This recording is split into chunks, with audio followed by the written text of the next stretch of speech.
கிறிஸ்துக்குள் பிரியமானவர்களே, உங்கள் அனைவருக்கும் ஆண்டவராகிய இயேசு கிறிஸ்துவின் நாமத்தினாலே இந்த ஓய்வு நாளின் காலை வணக்கத்தையும் அன்பான ஸ்தோத்திரங்களையும் தெரிவித்துக் கொள்கிறேன். விசேஷமாக இந்த நாள் the Holy Trinity, the festival of the Holy Trinity, திருத்துவ பண்டிகையின் நாள்.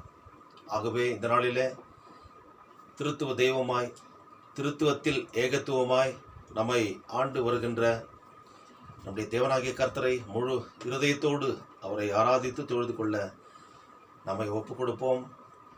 ஆண்டவரை நோக்கி நாம் வேண்டுதல் செய்வோம்.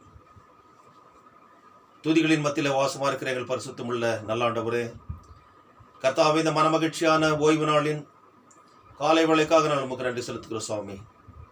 விசேஷமாக நீர் எங்களுடைய வாழ்க்கையிலே கர்த்தாவே செய்த கணக்கற்ற ஆத்ம சரீர நன்மைகளை இணைத்து பார்த்து என்னுடைய உள்ளத்தின் ஆழத்திலிருந்து உங்களுக்கு நன்றி செலுத்துகிறோம். கர்த்தாவே, இந்த நாளிலுமாய் சுவாமி, திருத்துவ பண்டிகையை நாங்கள் ஆசரிக்க நீர் எங்களை படைத்த தெய்வமாக, எங்களை விடுவித்த தெய்வமாக, எங்களை பராமரிக்கிற தெய்வமாக, பிதா, குமாரன், பரிசுத்த ஆவி, இப்படியாக கர்த்தாவே எங்களுடைய வாழ்க்கையிலே நீர் திருத்துவ தெய்வமாய், திருத்துவத்தில் ஏகத்துவமாய், ஆண்டவரே, மூவரில் ஒருவராய் ஆண்டவரே சுவாமி எங்களிலே வாசம் செய்து எங்களை வழிநடத்தி வருவதற்காக உமக்கு நன்றி செலுத்துகிறோம். இப்பொழுதுமாய் கர்த்தாவே, உம்மை நாங்கள் ஆராதிக்க தொழுது கொள்ள கூடி வந்திருக்கின்ற போது உடைய பிரசன்னம் எங்கள் மத்தியில் இருப்பதற்காக நன்றி செலுத்துகிறோம். கர்த்தாவே, ஆங்காங்கே தங்களுடைய இல்லங்களிலே உம்மை ஆராதித்து தொழுது கொள்ளுகின்ற ஆண்டவரே, உம்முடைய பிள்ளைகள் ஒவ்வொருவரையும் சுவாமி, விசேஷமாக திருச்சபையின் விசுவாசிகள், கர்த்தாவே, விசுவாசத்தின் திருச்சபையினுடைய விசுவாசிகள் ஒவ்வொருவரையும் சுவாமி அதிகமாய் நீர் ஆசீர்வாதம் பலப்படுத்தும். உங்களுடைய ஆசீர்வாதத்தை பெற்றுக்கொண்டவர்களாக இந்த உள்ளத்தில் தொடர்ந்து நாங்கள் சாட்சி பகர கிருபை செய்துள்ளோம். மீட்பர் இயேசுவின் மூலம் ஜெபிக்கிறோம் பிதாவே, ஆமென். ஆண்டவருடைய நாம மகிமைக்காக 76வது கீர்த்தனை நாம் பாடுவோம். தேவதேவோர் ஏகவஸ்து தேவநாம் என்ற பாடலை நாம் பாடுவோம். 76வது பாடல்.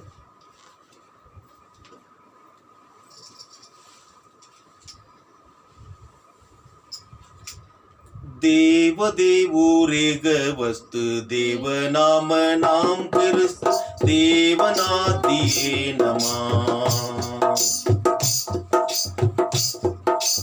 தேவதேவோரேக வஸ்து தேவநாம நாம் கிறிஸ்து தேவநாதியே நமா.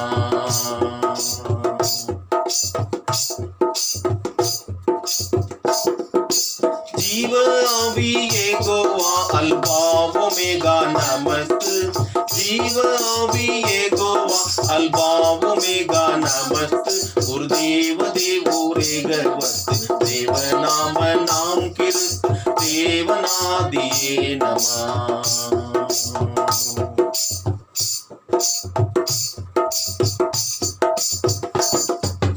மூவராய ரூபியாய் முன் ஊழி ஊழி காலம் வாழ். மூவராய் ரூபியாய் முன் ஊழி ஊழி காலம் வாழ். பாவ தாழ்வில் ஆவலா பராபரா தயாபரா. பாவ தாழ்வில் ஆவலா பராபரா தயாபரா. ஒரு தேவ தேவோரேக வஸ்து தேவநாம நாம் கிறிஸ்து தேவநாதியே நமः.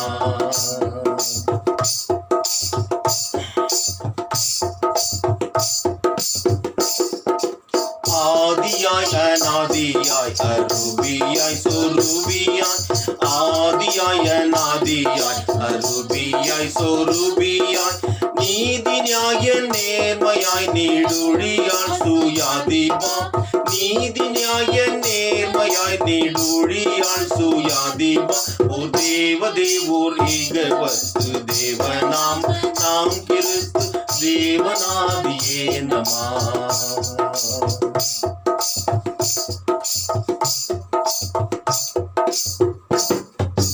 மாசில்லாத நேசவாச மட்டில்லாத நன்மையே.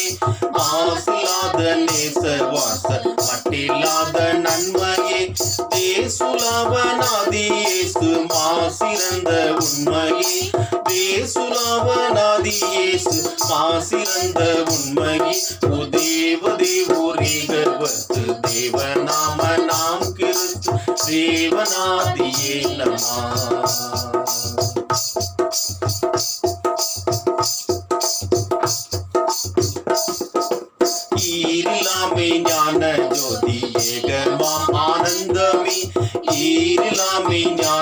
ജ്യോതി ഏകമാനന്ദമേ മാറിലാത്ത അനുഗ്രഹം செய்வந்த ஆதி அந்தமே மாறிலாத அனுகிரகம் செய்வந்த ஆதி அந்தமே ஒரு தேவதே ஒரேகவத் தேவநாம நாம் கிறிஸ்து தேவனாதியே நமः.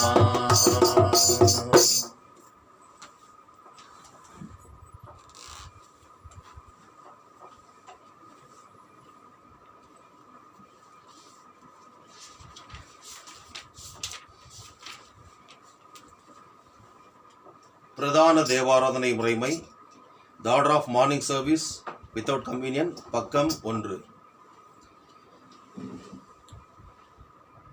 நமது ஆரம்பம் பிதா குமாரன் பரிசுத்தாவி நாமத்திலுள்ளது.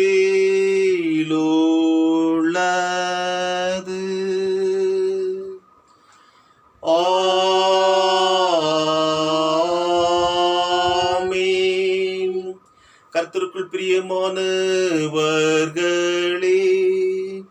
நமது பிதாவாகிய கடவுளிடம் கபடற்ற இருதயமுள்ளவர்களாய் அண்டி சேர்ந்து நமது பாவங்களை அவருக்கு அறிக்கையிட்டு அவைகளை மன்னிக்க நமது இரட்சகராகிய இயேசு கிறிஸ்துவின் நாமத்தில் அவரை கெஞ்சி கேட்போம்.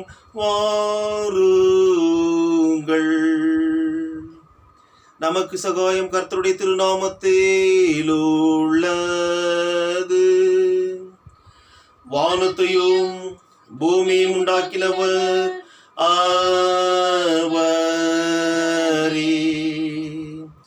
ஏன் மீறுதல்களை கர்த்தருக்கு அறிக்கையிடுவேன் என்றேன். தேவரீர் என் பாவத்தின் தோஷத்தை மன்னித்தே. சர்வ வல்லவரான கடவுளே, எங்கள் சிருஷ்டிகரும் மீட்பருமானவரே, ஏழை பாவிகளாகிய நாங்கள் சுபாவத்தின்படி பாவமுள்ளவர்களும் தீட்டுள்ளவர்களுமாயிருக்கிறோம் என்றும் மனத்தினாலும் வாக்கினாலும் நடக்கினாலும் உமக்கு விரோதமாய் பாவம் செய்தோம் என்றும் அறிக்கையிடுகிறோம். ஆதலால் எங்கள் ஆண்டவராகிய இயேசு கிறிஸ்துவின் நிமித்தம் நீர் காட்டின கிருபையை தேடி உம்முடைய அளவற்ற இரக்கத்தில் அடைக்கலம் புக வருகிறோம்.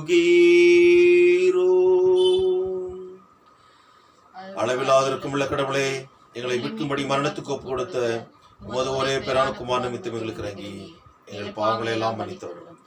உமது கிருபையினால் நாங்கள் ஜீவனை சுதந்திரத்துக் கொள்ளும்படி உண்மையும் உம்முடைய சித்தத்தையும் அறிகிற மெய்யான அறிவையும் உம்முடைய வசனத்துக்கு உண்மையான கீழ்ப்படிதலையும் பரிசுத்த ஆவியை கொண்டு எங்கள் இருதயங்களை அதிப்படுத்திட வேண்டும் என்று எங்கள் ஆண்டவராகிய இயேசு கிறிஸ்துவின் மூலமாய் உம்மை வேண்டிக் கொள்கிறோம் கர்த்தாவே. ஆமென். சர்வ வல்லவரான பரமபிதாவாகிய கடவுள் நமக்கு இறங்கினார். அவர் தமது ஒரே பேரான குமாரனை நமது பாவங்களுக்காக மரணத்திற்கு ஒப்பு கொடுத்து அவர் நிமித்தம் நமது பாவங்களை மன்னிக்கிறார். அவர் நாமத்தில் விசுவாசம் உள்ளவர்களுக்கு கடவுளின் பிள்ளைகளாகும்படி அதிகாரம் கொடுத்து அவர்களுக்கு தமது பரிசுத்த ஆவியை தந்தருள்வதாக வாக்குத்தத்தம் பண்ணினார். விசுவாசம் உடையவனாய் ஞானஸ்நானம் பெற்றவன் ரட்சிக்கப்படுவான். கர்த்தாவே, எங்கள் அனைவருக்கும் கிருபை செய்துள்ளோம்.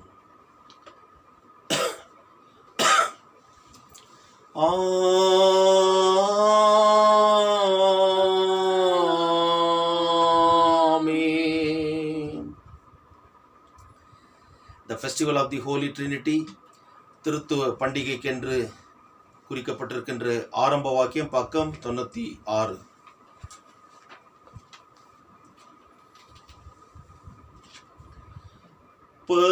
பரிசுத்த திருத்துவத்திற்கும் பிரிக்கப்படாத ஒருமைக்கும் ஸ்தோத்திரம். அவர் தம்முடைய தயவை நமக்கு காட்டினதினால் அவருக்கு மகிமை செலுத்துவோமாக.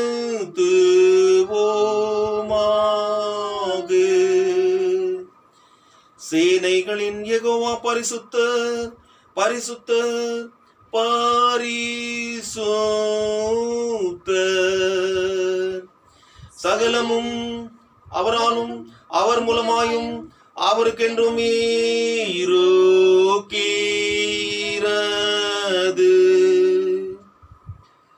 எங்கள் ஆண்டவராகிய யெகோவா, உமது திருநாமம் உலகமெங்கும் எவ்வளவோ மேன்மையானது.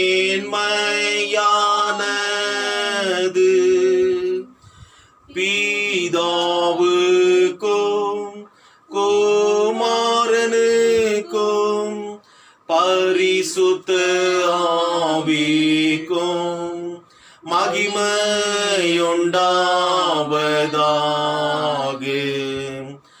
ஆதியிலும் எப்போதும் எப்போதுமான யுகங்களாய்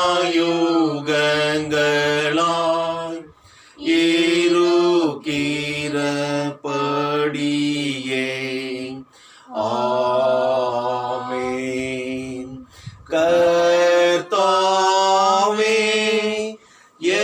எங்களுக்கு இரங்கும். கிறிஸ்துவே எங்களுக்கு இரங்கும். கர்த்தாவே எங்களுக்கு இரங்கும். உன்னதத்தில் கடவுளுக்கு மகிமை, பூமியில் மனிதருக்குள் சமாதானம், அவர்கள் மேல் பிரியமாயிருக்கிறார். பரமராஜாவாகிய கர்த்தாவே, சர்வ வல்லமையுள்ள பிதாவாகிய கடவுளே, ஒரே பிரானுக்குமாரனும் ஆண்டவருமாகிய இயேசு கிறிஸ்துவே, உன்னதமானவரே, பரிசுத்த ஆவியானவரே, உம்மை துதிக்கிறோம், உம்மை புகழ்கிறோம், உம்மை வணங்குகிறோம், உம்மை மகிமைப்படுத்துகிறோம். உம்முடைய மகா மகிமை நிமித்தம் உமக்கு ஸ்தோத்திரம் செலுத்துகிறோம். கர்த்தாவாகிய கடவுளே, கடவுளின் ஆட்டுக்குட்டியே, பிதாவின் சூதனே, உலகத்தின் பாவங்களை சுமந்து தீர்க்கிறவரே, எங்கள் ஜெபத்தை ஏற்றருளும். பிதாவின் இருக்கிறவரே, எங்களுக்கு இரங்கும். இயேசு கிறிஸ்துவே, உம்முடைய பிதாவின் மகிமையிலே பரிசுத்த ஆவியோடு நீர் ஒருவர் பரிசுத்தர், நீர் ஒருவர் ஆண்டவர், நீர் ஒருவர் உன்னதமானவராயிருக்கிறீர். ஆமென். கர்த்தர் உங்களோடு இருப்பாராக.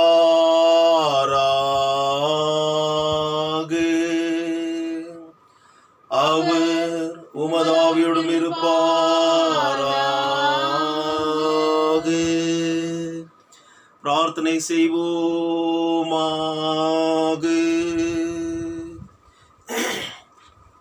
நாளுக்கு என்று குறிக்கப்பட்டிருக்கின்ற சுருக்க ஜபம், பக்கம் 96, collect for the day, page number 96. சர்வத்திற்கும் வல்ல நித்திய கடவுளே, உமது அடியார்களாகிய நாங்கள் மெய் விசுவாச அறிக்கையினால் நித்திய திருத்துவத்தை ஒப்பு கொள்ளவும், உமது தெய்வீக மகத்துவத்தின் வல்லமையினால் ஒருமையை வணங்கவும் கிருபை செய்த தீவரீர், எங்களை இந்த விசுவாசத்தில் இடைவிடாமல் நிலைத்திருக்க செய்து எல்லா எதிராளிகளுக்கும் எங்களை தற்காத்தருள வேண்டுமென்று உமோடும் பரிசுத்த ஆவியோடும் ஏக கடவுளாய் என்றென்றைக்கும் பீடைத்து ஆண்டு கொண்டிருக்கிற உமது குமாரனாகிய எங்கள் நாதர் இயேசு கிறிஸ்துவின் மூலமாய் உமை வேண்டிக் கொள்ளுகிறோம்.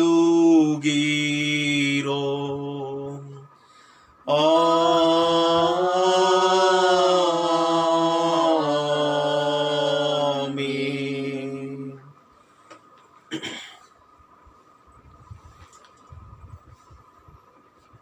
Festival of the Holy Trinity, இந்த நாளுக்கென்று குறிக்கப்பட்டிருக்கின்ற திருமறை பகுதிகளை நாம் வாசி கேட்போம்.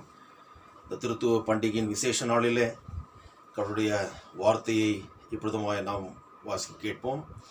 முதலாவதாக சங்கீதங்களின் புஸ்தகம் 8ஆம் சங்கீதம் 1 முதல் கடைசி வரை நாம் முறையாக வாசிப்போம்.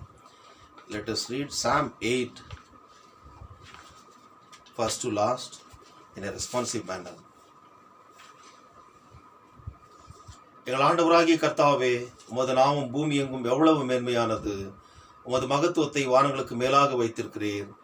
உம்முடைய பகைவர் நிமித்தம் சத்ருவையும் பழிகாரனையும் அடக்கி போடும்படி பாலகர் வாயினாலும் குழந்தைகள் வாயினாலும் வல்லமை விளங்க செய்தீர்.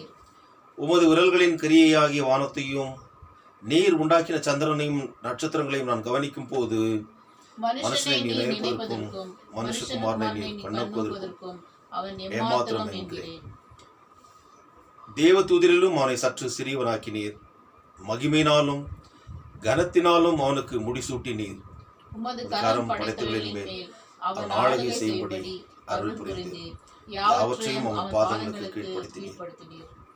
ஆடு மாடுகள் அனைத்தையும், காட்டு மிருகங்களையும், ஆகாயத்து பறவைகளையும், சமுத்திரத்து மச்சங்களையும், சமுத்திர மார்க்கங்களில் நீந்தி செல்லும் பிராணிகள் அவற்றையும் கீழ்ப்படுத்தினீர். அனைவருமாய் சேர்ந்து வாசிப்போம். எங்கள் ஆண்டவராகிய கர்த்தாவே, உமது நாமம் பூமி எங்கும் எவ்வளவு மேன்மையானது.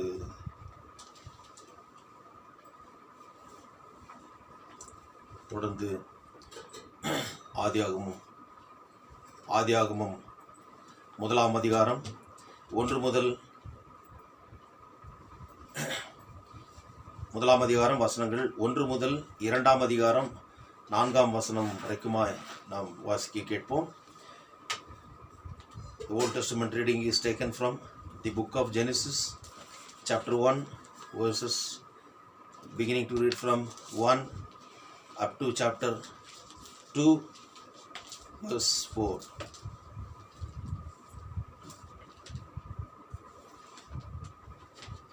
ஆதியிலே தேவன் வானத்தையும் பூமியையும் சிருஷ்டித்தார். பூமியானது ஒழுங்கின்மையும் வெறுமையுமாய் இருந்தது. ஆழத்தின் மேல் இருள் இருந்தது. தேவ ஆவியானவர் ஜலத்தின் மேல் அசைவாடி கொண்டிருந்தார். தேவன் வெளிச்சம் உண்டாக கடவது என்றார். வெளிச்சம் உண்டாயிற்று. வெளிச்சம் நல்லது என்று தேவன் கண்டார். வெளிச்சத்தையும் இருளையும் தேவன் வெவ்வேறாக பிரித்தார். தேவன் வெளிச்சத்துக்கு பகல் என்று பெயரிட்டார்.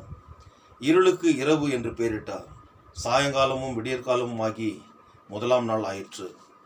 பின்பு தேவன் ஜலத்தின் மத்தியில் ஆகாய விரிவு உண்டாக கடவுது என்றும் அது ஜலத்தினின்று ஜலத்தை பிரிக்க கடவுது என்றும் சொன்னார். தேவன் ஆகாய விரிவை உண்டு பண்ணி ஆகாய விரிவுக்கு கீழே இருக்கிற ஜலத்திற்கும் ஆகாய விரிவுக்கு மேலே இருக்கிற ஜலத்திற்கும் பிரிவுண்டாக்கினார். அது அப்படியே ஆயிற்று. தேவன் ஆகாய விரிவுக்கு வானம் என்று பெயரிட்டார். சாயங்காலமும் விடியற்காலமும் ஆகி 2ஆம் நாள் ஆயிற்று. பின்பு தேவன் வானத்தின் கீழே இருக்கிற ஜலம் ஓரிடத்தில் சேரவும் வெட்டாந்தரை காணப்படவும் கடவுது என்றார். அது அப்படியே ஆயிற்று. தேவன் வெட்டாந்தரைக்கு பூமி என்றும் சேர்ந்த ஜலத்திற்கு சமுத்திரம் என்றும் பெயரிட்டார். தேவன் அது நல்லது என்று கண்டார். அப்பொழுது தேவன் பூமியானது புல்லையும் விதையையும் பிறப்பிக்கும் பூண்டுகளையும் பூமியின் மேல் தங்கள் விதைகளை உடைய கனிகளை தங்கள் ஜாதிகளின்படியே கொடுக்கும் கனி விருட்சங்களையும் முளைப்பிக்க கடவுது என்றார். அது அப்படியே ஆயிற்று. பூமியானது புல்லையும் தங்கள் ஜாதிகளின்படியே விதையை பிறப்பிக்கும் பூண்டுகளையும் தங்கள் ஜாதிகளின்படியே தங்கள் விதையுடைய கனிகளை கொடுக்கும் விருட்சங்களையும் முளைப்பித்து தேவன் அது நல்லது என்று கண்டார். சாயங்காலமும் விடியற்காலமும் ஆகி 3ஆம் நாள் ஆயிற்று. பின்பு தேவன் பகலுக்கும் இரவுக்கும் வித்தியாசம் உண்டாகத்தக்கதாக வானம் என்கிற ஆகாய விரிவிலே சுடர்கள் உண்டாக கடவுது. அவைகள் அடையாளங்களுக்காகவும் காலங்களையும் நாட்களையும் வருஷங்களையும் குறிக்கிறதற்காகவும் இருக்க கடவுது என்றார். அவைகள் பூமியின் மேல் பிரகாசிக்கும்படி வானம் என்கிற ஆகாய விரிவிலே சுடர்களாய் இருக்க கடவுது என்றார். அது அப்படி ஆயிற்று. தேவன் பகலை ஆள பெரிய சுடரும் இரவை ஆள சிறிய சுடரும் ஆகிய 2 மகத்தான சுடர்களையும் நட்சத்திரங்களையும் உண்டாக்கினார். அவைகள் பூமியின் மேல் பிரகாசிக்கவும் பகலையும் இரவையும் ஆளவும் வெளிச்சத்திற்கும் இருளுக்கும் வித்தியாசம் உண்டாக்கவும் தேவன் அவைகளை வானம் என்கிற ஆகாய விரிவிலே வைத்தார். தேவன் அது நல்லது என்று கண்டார். சாயங்காலமும் விடியற்காலமும் ஆகிய நாலாம் நாள் ஆயிற்று. பின்பு தேவன் நீந்தும் ஜீவ ஜந்துக்களையும் பூமியின் மேல் வானம் என்கிற ஆகாய விரிவிலே பறக்கும் பறவைகளையும் ஜலமானது திரளாய் ஜனிப்பிக்க கடவது என்றார். தேவன் மகா மச்சங்களையும் ஜலத்தில் தங்கள் தங்கள் ஜாதியின்படியே திரளாய் ஜனிப்பிக்கப்பட்ட சகலவித நீர் வாழும் ஜந்துக்களையும் சிறகுள்ள ஜாதி ஜாதியான சகலவித பட்சிகளையும் சிருஷ்டித்தார். தேவன் அது நல்லது என்று கண்டார். தேவன் அவைகளை ஆசீர்வதித்து, நீங்கள் பலுகி பெருகி சமுத்திர ஜலத்தை நிரப்புங்கள் என்றும் பறவைகள் பூமியில் பெருகு கடவது என்றும் சொன்னார். சாயங்காலமும் விடியற்காலமும் ஆகிய 5ஆம் நாள் ஆயிற்று. பின்பு தேவன் பூமியானது ஜாதி ஜாதியான ஜீவ ஜந்துக்களாகிய நாட்டு மிருகங்களையும் ஊரும் பிராணிகளையும் காட்டு மிருகங்களையும் ஜாதி ஜாதியாக பிறப்பிக்க கடவது என்றார். அது அப்படியே ஆயிற்று.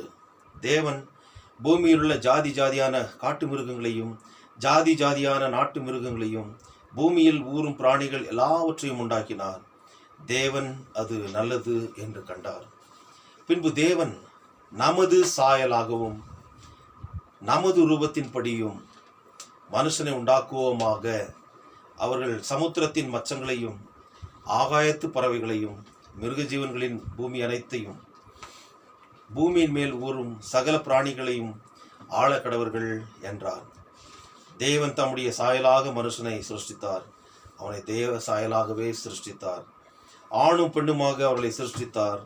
பின்பு தேவன் அவர்களை நோக்கி, நீங்கள் பலுகி பெருகி பூமியை நிரப்பி அதை கீழ்ப்படுத்தி சமுத்திரத்தின் மச்சங்களையும் ஆகாயத்து பறவைகளையும் பூமியின் மேல் நடமாடுகிற சகல ஜீவ ஜந்துக்களையும் ஆண்டு கொள்ளுங்கள் என்று சொல்லி தேவன் அவர்களை ஆசீர்வதித்தார். பின்னும் தேவன், இதோ பூமியின் மேல் எங்கும் விதை தரும் சகலவித பூண்டுகளையும் விதை தரும் கனிமரங்களாகிய சகலவித விருட்சங்களையும் உங்களுக்கு கொடுத்தேன். அவைகள் உங்களுக்கு ஆகாரமாய் இருக்க கடவது. பூமியில் உள்ள சகல மிருக ஜீவன்களுக்கும் ஆகாயத்தில் உள்ள சகல பறவைகளுக்கும் பூமியின் மேல் ஊறும் பிராணிகள் எல்லாவற்றிற்கும் பசுமையான சகல பூண்டுகளையும் ஆகாரமாக கொடுத்தேன் என்றார். அது அப்படியே ஆயிற்று. அப்பொழுது தேவன் தாம் உண்டாக்கின எல்லாவற்றையும் பார்த்தார். அது மிகவும் நன்றாயிருந்தது. சாயங்காலமும் விடியற்காலமும் ஆகி 6ஆம் நாள் ஆயிற்று. இவ்விதமாக வானமும் பூமியும் அவைகளின் சர்வ சேனையும் உண்டாக்கப்பட்டு தீர்ந்தன. தேவன் தாம் செய்த தம்முடைய கிரியைகளை 7ஆம் நாளிலே நிறைவேற்றி தாம் உண்டாக்கின தம்முடைய கிரியைகளெல்லாம் முடித்த பின்பு 7ஆம் நாளிலே ஓய்ந்திருந்தார். தேவன் தாம் சிருஷ்டித்து உண்டு பண்ணின தம்முடைய கிரியைகளெல்லாம் முடித்த பின்பு அதிலே ஓய்ந்திருந்தபடியால் தேவன் 7ஆம் நாளை ஆசீர்வதித்து அதை பரிசுத்தமாக்கினார். தேவனாகிய கர்த்தர் பூமியையும் வானத்தையும் உண்டாக்கின நாளிலே வானமும் பூமியும் சிருஷ்டிக்கப்பட்ட வரலாறு இவைகளே என்பது பழைய ஏற்பாட்டு வாக்கியம் வாசிக்கப்பட்டு முடிந்தது. அப்படியே இன்றைக்காக குறிக்கப்பட்டிருக்கின்ற நிருப வாக்கியத்திற்கு பதிலாக புதிய ஏற்பாட்டில் உள்ள சரித்திர புஸ்தகமாகிய அப்போஸ்தல நடபடிகளிலிருந்து நாம் வாசிப்போம். அப்போஸ்தல நடபடிகள் 2ஆம் அதிகாரம் வசனங்கள் 14, அதனைத் தொடர்ந்து 22ஆம் வசனத்திலிருந்து 36ஆம் வரை இருக்கின்ற வசனங்களை வாசிப்போம். The Acts of Apostles chapter 2 verse 14 followed by verses 22 to 36.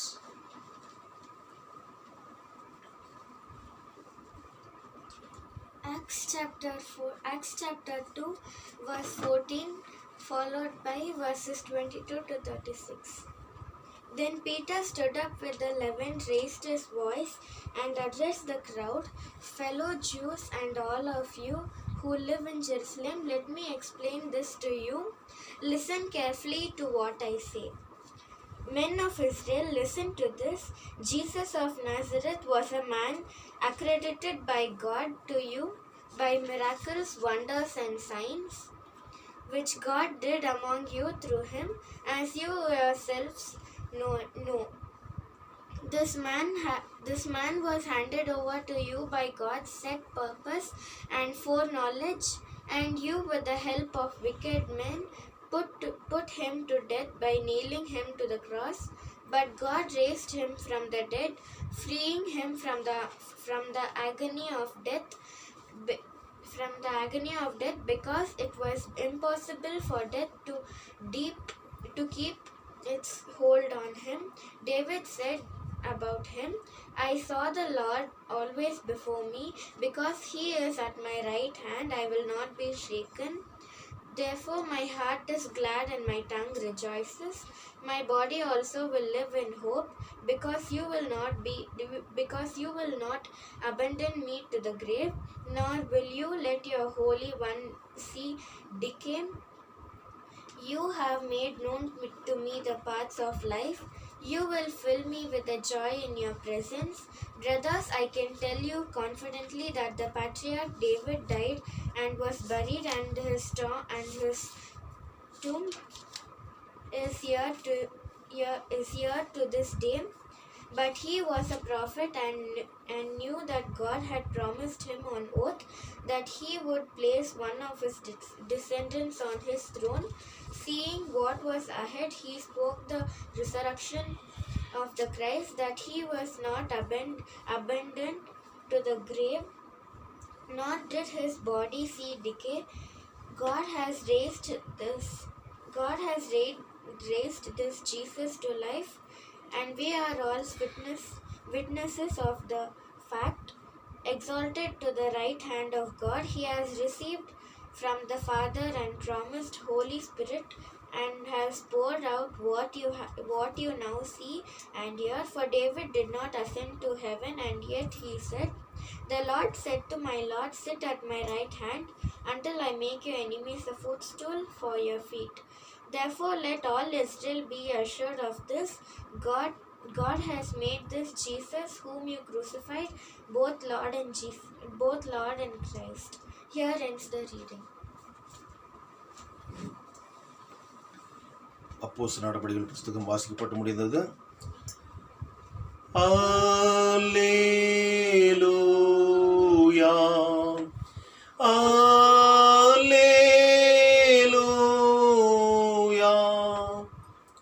அல்லேலூயா.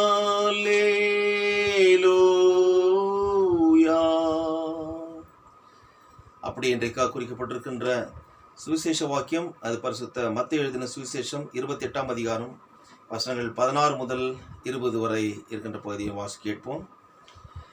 ஆண்டவரே, உமக்கு மகிமையோ உண்டாவதாக.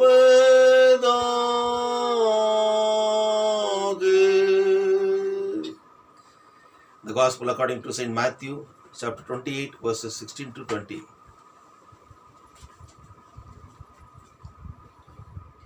இன்றைக்கான சுவிசேஷ பகுதி, அது பரிசுத்த மத்தேயு எழுதின சுவிசேஷம் 28ஆம் அதிகாரம் வசனங்கள் 16 முதல் 20 வரை வாசிக்க கேட்போம். 11 சீஷர்களும் கலிலேயாவிலே இயேசு தங்களுக்கு குறித்திருந்த மலைக்கு போனார்கள். அங்கே அவர்கள் அவரை கண்டு பணிந்து கொண்டார்கள். சிலரோ சந்தேகப்பட்டார்கள்.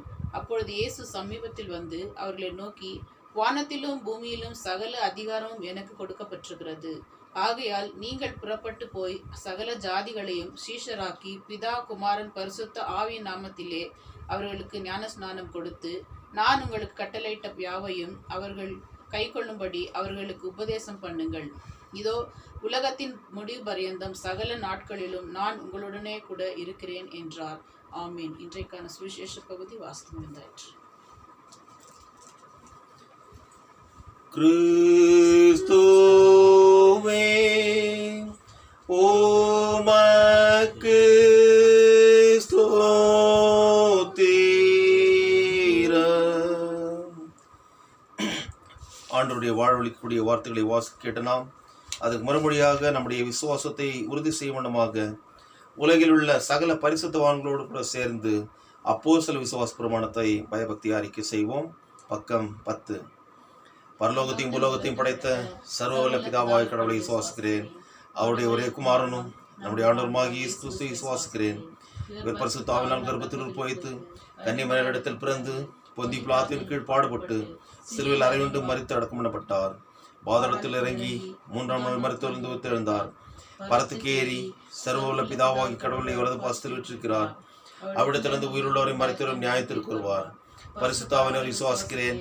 பொதுவான பரிசுத்த கிறிஸ்தவையும் பரிசுத்தவானுடைய ஐக்கியமும் பாவ மன்னிப்பும் சரீர உயிர்த்தெழுதலும் நித்திய ஜீவனும் என்று விசுவாசிக்கிறேன். ஆமென். தொடர்ந்து ஆண்டவருடைய மகிமைக்காக 277வது ஞான பாடலை நாம் பாடுவோம். தூய தூய தூயா என்ற பாடல்.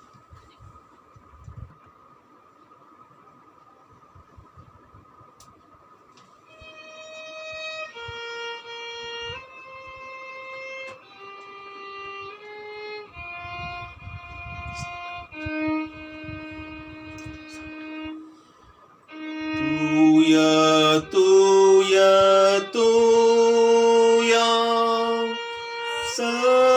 சர்வவல்ல தேவா, தேவரீர்க்கென்னோடும் சங்கீதமேறுமே.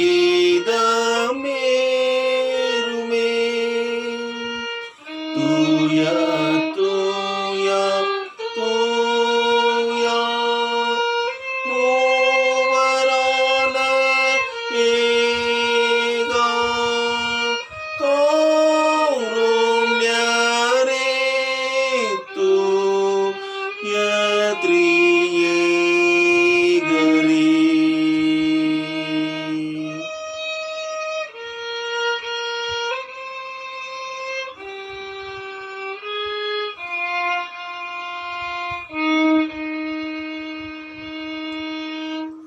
தூய தூய தூயா அன்பர் சூழலின்று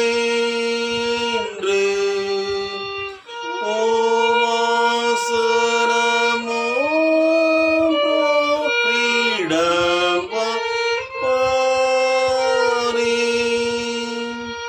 கீரும் சேராம் சேனை தாழ்ந்து போற்ற பெற்று என்றென்றும் வீற்றான் வீரந்தாதியே.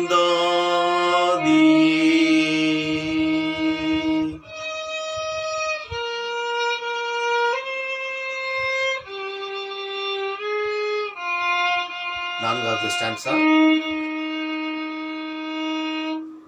தூய தூய தூயா சர்வவல்ல தேவா, வானம் பூமியாழி உம்மை ஸ்தோத்திரிக்குமே.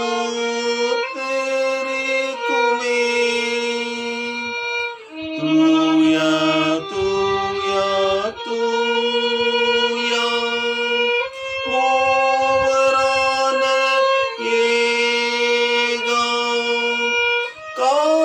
காருண்யரே தூய திரியேகரே.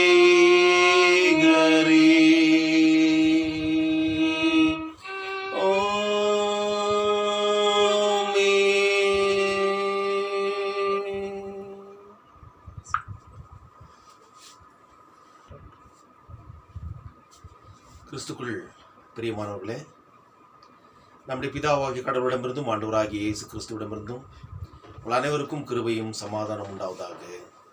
ஆமென். The festival of the Holy Trinity, திருத்துவ பண்டிகை தினமாகிய இந்த நாளிலே கடவுளுடைய வார்த்தையை தியானிக்க தெரிந்து கொள்ளப்பட்ட வேத பகுதி பரிசுத்த மத்தேயு எழுதின சுவிசேஷம் 28ஆம் அதிகாரம் வசனங்கள் 16 முதல் 20 வரை இருக்கின்ற பகுதியிலிருந்து நாம் வாசிக்க கேட்டோம். ஆகவே நேரடியாக செய்திக்கு முன்பதாக நாம் ஆண்டவரை நோக்கி வேண்டுதல் செய்து செய்திக்கு கடந்து செல்வோம். ஆண்டவரை நோக்கி நாம் வேண்டுதல் செய்வோம். துதிகளின் மத்தியில் வாசமாக இருக்கிற எங்கள் பரிசுத்தமுள்ள நல்லாண்டவரே, ஒருவராய் சாவம் எல்லோரும் சேரக்கூடாத ஒளியில் வாசமாக இருக்கிறவரும் ஒருவரும் கண்டிராதவரும் காணக்கூடாதவரும் ஆகிய எங்கள் திரியக தெய்வமே, இந்த மகிழ்ச்சியான காலை நேரத்தில் உம்மை ஆராதிக்க தொழுது கொள்ள கிருபை செய்தீர். இப்பொழுது நம்முடைய வாழ்வழிக்கூடிய வார்த்தைகளின் மூலமாக அடியனை மறைத்து நீர் வழிபட்டு பேசி எங்கள் ஒவ்வொருவரையும் கர்த்தாவே நீர் பலப்படுத்த வாஜிபிக்கிறோம். உமக்கு ஏற்ற சாட்சிகளாக இந்த உலகத்தில் நாங்கள் தொடர்ந்து வாழ கிருபை செய்துள்ளோம். மீட்பர் இயேசுவின் மூலம் ஜெபிக்கிறோம் பிதாவே, ஆமென். கிறிஸ்துக்குள் பிரியமானவர்களே, ஆண்டவராகிய இயேசு கிறிஸ்து பரத்திற்கு எடுத்துக் கொள்ளப்படுவதற்கு முன்பதாக தம்முடைய சீடர்களை அழைத்து அங்கே அவர்களுக்கு கொடுக்கின்ற ஒரு இறுதி கட்டளை தான் இந்த பகுதியிலே சொல்லப்பட்டிருக்கின்ற அவருடைய வார்த்தையாக இருக்கிறது. இந்த இறுதி கட்டளை என்ன என்று பார்க்கின்ற போது இதற்கு ஒரு தலைப்பு நாம் கொடுக்க வேண்டும் என்றால் இந்த நாளின் செய்திக்கு த ட்ரினிட்டி ஆஃப் காட், திருத்துவ கடவுள் எப்படியாக நம்முடைய வாழ்க்கையிலே அவர் இரண்டர கலந்து நம்மை வழிநடத்துகிறார் என்பதையும் அவருக்கு ஏற்ற சாட்சிகளாக நாம் வாழ நம்மை ஒப்புக் கொடுக்கின்ற ஒரு காரியமாகவும் இந்த தலைப்பை நாம் மனதில் கொள்வோம். The final mandate are the great commission in the name of the triune God. திருத்துவ கடவுளின் நாமத்தினாலே ஆண்டவராகிய இயேசு கிறிஸ்து தன்னுடைய சீடர்களுக்கு சொன்ன இந்த கடைசி இறுதி கட்டளையை நாம் பார்க்கிறோம். 18ஆம் வசனத்தில் பார்க்கும்போது மத்தேயு எழுதின சுவிசேஷம் 28:18 பார்க்கின்ற போது அப்பொழுது இயேசு சமீபத்தில் வந்து அவர்களை நோக்கி, தன்னுடைய சீஷர்களை நோக்கி, வானத்திலும் பூமியிலும் சகல அதிகாரமும் எனக்கு கொடுக்கப்பட்டிருக்கிறது. ஆகையால் நீங்கள் புறப்பட்டு போய் சகல ஜாதிகளையும் சீஷராக்கி பிதா, குமாரன், பரிசுத்த ஆவிய நாமத்தினால் அவர்களுக்கு ஞானஸ்நானம் கொடுத்து நான் உங்களுக்கு கட்டளையிட்ட யாவையும் அவர்கள் கைக்கொள்ளும்படி அவர்களுக்கு உபதேசம் பண்ணுங்கள். இதோ உலகத்தின் கடைசி முடிபரியந்தம் சகல நாட்களிலும் நான் உங்களுடனே கூட இருக்கிறேன் என்றார். ஆமென். கிறிஸ்துக்குள் பிரியமானவர்களே, ஆண்டவராகிய இயேசு கிறிஸ்து இங்கே சொல்லுகின்ற காரியம் அங்கே அந்த திருத்துவ கடவுளை நினைவுபடுத்துகின்ற ஒரு காரியமாக இருக்கிறது.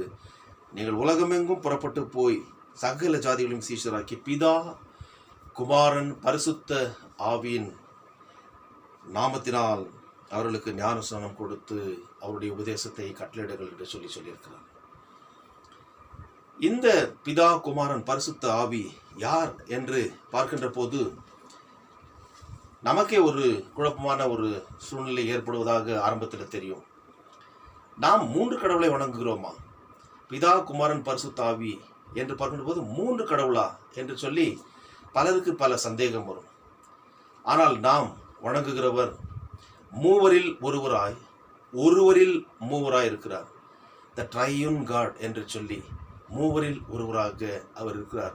ஒருவரில் 3 பேராக அவர்கள் இணைந்து செயல்படுகின்ற காரியத்தை நாம் ஆதியாகமும் துவங்கி வெளிப்படுத்தின விசேஷம் வரைக்குமாய் நாம் பார்க்க முடியும்.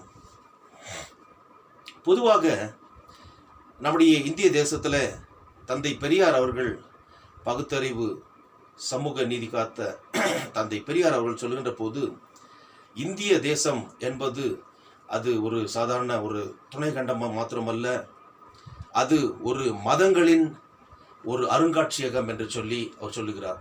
It is a museum of religions என்று சொல்லி பல மதங்கள், பல கடவுள்களை வணங்குகின்ற ஒரு இடம். இங்கே இப்பேற்பட்ட ஒரு, அதாவது 30 கோடி தேவர்கள் என்று சொல்லி இந்தியாவில் மக்கள் வணங்கி கொண்டிருக்கார்கள். நம்முடைய நம்பிக்கை பிதா, குமாரன், பரிசுத்த ஆவி ஆகிய திரியேக கடவுள் என்று சொல்லுகின்ற போது இது வேதத்தின் அடிப்படையில் உண்மையா? இதனை எப்படி நாம் புரிந்து கொள்வது என்று பார்க்கின்ற போது கடவுளுடைய, அதாவது குணாதிசயத்தை நாம் புரிந்து கொள்ள வேண்டும் என்றால் அது சாதாரணமான காரியம் அல்ல. அவருடைய, அதாவது மகத்துவத்தை, அவருடைய அன்பின் ஆழத்தை, நீளத்தை, உயரத்தை, அகலத்தை நாம் அளவிட முடியாது. அது ஒரு சமுத்திரம் போன்றது. அதாவது கடலின், அதாவது சமுத்திரத்தை நம்முடைய ஒரு முழங்கை, நம்முடைய கை ஒரு முழங்கை இருக்கிறது, அதனை கொண்டு நாம் அளப்பது போன்றது. அல்லது சமுத்திரத்தில் உள்ள தண்ணீரில் ஒரு சொம்பு தண்ணீரை மொள்ளுவது போன்றது. அவ்வளோதான். நமக்கு கடவுளுடைய குணாதிசயத்தை, அவருடைய மகத்துவத்தை, அவருடைய அந்த டிவினிட்டி, தெய்வீகத்தை புரிந்து கொள்ள முடியும். கிறிஸ்துக்குள் பிரியமானவர்களே, திருத்துவம் என்ற வார்த்தை திருமறையில் இல்லாத ஒரு வார்த்தை. ஆனால் திருமறை திருத்துவ கடவுளுடைய மகத்துவத்தை, அவருடைய செயல்களை ஆதியாகம் முதற்கொண்டு வெளிப்படுத்தின விசேஷ முறைக்குமாய் மிக சிறப்பாக விளக்குகின்ற ஒரு காரியமாக இருக்கிறது. இன்றைக்கு பல கேள்விகள் நமக்கு எழும்பும். திருத்துவம் என்றால் என்ன என்று? What is Trinity? Is there three God? Who are these Father, Son and the Holy Spirit? What Bible says about Trinity? என்ற இந்த கேள்விகள் மறுபடியுமாக நம் மனதிலே வந்து கொண்டே இருக்கும். ட்ரினிட்டி என்று பார்க்கின்ற போது கிரேக்க வார்த்தையில் ட்ரையாஸ் என்று சொல்லி மூவர், லத்தீன் பாஷையில் சொல்லுகின்ற போது ட்ரினிட்டாஸ் என்று சொல்லி அதிலும் மூவராக நாம் தெரிந்து கொள்ள முடிகிறது. Trinity, the word Trinity is not found in the scripture but used to express the doctrine of the unity of God as subsisting in three distinct persons. கர்த்தருடைய, அதாவது கடவுளுடைய ஒற்றுமையை, பிதா, குமாரன், பரிசுத்த ஆவியாகிய கடவுள் ஒற்றுமையாக இருக்கின்ற இந்த காரியத்தை விளக்குகின்ற ஒரு காரியம்தான் doctrine of the unity of God. அவர்கள் மூவராய் மூன்று வஸ்துக்களாக அவர்கள் பிரிந்து எப்படியாக செயல்படுகிறார்கள், நம்முடைய வாழ்க்கையில அவர்கள் செய்த காரியம் என்ன, நாம் அவருக்காக செய்ய வேண்டிய காரியம் என்ன என்பதை இதன் மூலமாக நாம் அறிந்து கொள்ள முடிகிறது. So the Father, Son and the Holy Spirit have a separate existence, subsistence. மூன்று வஸ்துக்களாக அவர்கள் எப்படியாக அவர்கள் கிரியை செய்கிறார்கள், எப்படி நம்மை படைத்து நம்மை விடுவித்து நம்மை பாதுகாக்கின்ற தெய்வங்களாக அவர்கள் இருக்கிறார்கள். அப்படியானால் மூன்று கடவுளை நாம் வணங்குகிறோமா என்று பார்க்கின்ற போது அல்ல, ஒரே கடவுளை நாம் வணங்குகிறோம் என்பது தான் குழப்பமாக இருக்கிறது இல்லைங்களா? உண்மையிலே குழப்பமான ஒரு காரியமாக இருக்கிறது. ஆனாலும் கூட இந்த ஒரு குழப்பம் ஆதியிலே இருந்தது. ஆதியிலே அதாவது ஆதி திருச்சபையில் பார்க்கின்ற போது பலர் பல குழப்பங்களை உண்டு பண்ணினார்கள். கள்ள போதகங்கள் அன்றைக்கு அதிகமாக பெருத்திருந்தது. அதாவது I am the vehicle of the Holy Spirit, I am an agent of the Holy Spirit என்று சொல்லி பலர் உரிமை கொண்டாடினார்கள். அப்பேற்பட்ட ஒரு சூழ்நிலையிலிருந்து விசுவாசத்தை காத்துக்கொள்ளத்தக்கதாக ஆதி அப்போஸ்தலர்கள், அப்போஸ்தலிக் ஃபாதர்ஸ், அர்லி சர்ச் ஃபாதர்ஸ் அவர்கள் ஒன்றிணைந்து அப்போஸ்தல விசுவாச பிரமாணங்களை அவர்கள் உருவாக்கினார்கள். நீசையா விசுவாச பிரமாணத்தை உருவாக்கினார்கள். அதனாசியஸ் விசுவாச பிரமாணத்தை உருவாக்கினார்கள். முதல் 3 செஞ்சுரிகளில் நாம் பார்க்கின்ற போது, முதலாம், 2ஆம், 3ஆம் நூற்றாண்டிலே பார்க்கின்ற போது இந்த காரியங்களை அவர்கள் செய்து தங்களுடைய விசுவாசத்தை அவர்கள் உறுதி செய்தார்கள். தங்களை எதிர்த்த, அதாவது பொய் போதகத்தினால் தங்களுக்கு விரோதமாக, விசுவாசத்திற்கு விரோதமாக வந்த காரியங்களை அவர்கள் இந்த விசுவாசத்தின் மூலமாக அறிக்கை செய்து இப்படியாக தங்களுடைய விசுவாசத்தை காத்து கொண்டார்கள்.